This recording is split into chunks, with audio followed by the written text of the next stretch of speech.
Hello, Capricorn. Thank you for joining me for your weekly forecast for week commencing the 17th of April.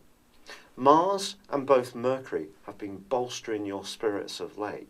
I know Mercury's been tracking backwards, and that may have led to a few changes of plan and perhaps cancellations around dates or appointments, or perhaps your creative flow has not necessarily been going in one direction. Maybe it's been ebbing and flowing. But Mars has been there in a very stoic way, really giving you a sense of enthusiasm. But of course, your ruler Saturn is a very serious influence. It is the planet of obstacles after all, but it is also the planet of stability. But it has been forging a right angle to Venus, the planet of relating.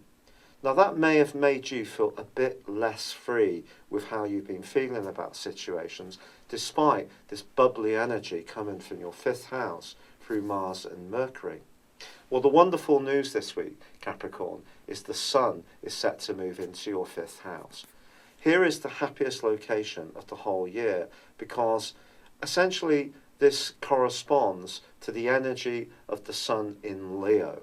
So it's going to give you quite a burnishing of extra vibrancy and vitality. And that sense of enthusiasm that Mars has been helping to engender over the last 5 weeks can also be turned up to max.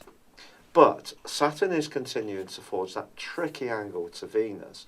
So there may be one situation which is lacking a little bit of trust, seems a bit cramped, it's not flowing quite as sweetly as you would like.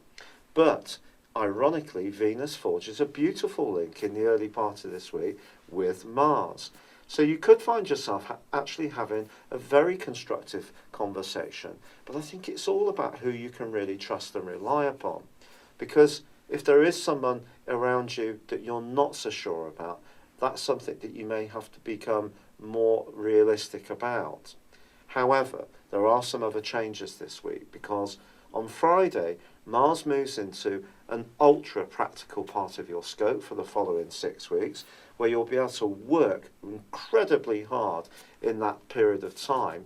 And if you can add to your creativity, real application, all sorts of progress can be made. But Mercury does invert back into Aries, and it's still going to be tracking backwards. So some of the thinking that you have can become a bit more inward. You may be much more focused on your foundations in life, your personal relationships with the family, your own emotional well-being is going to be spotlighted by this. But if you are someone who wants to demonstrate to people your talents and your skills, also your sense of humour, which is a great part of your strengths, the Sun is definitely going to reinforce that. It's been a real pleasure being with you. Thank you for joining me. Good luck. And goodbye for now.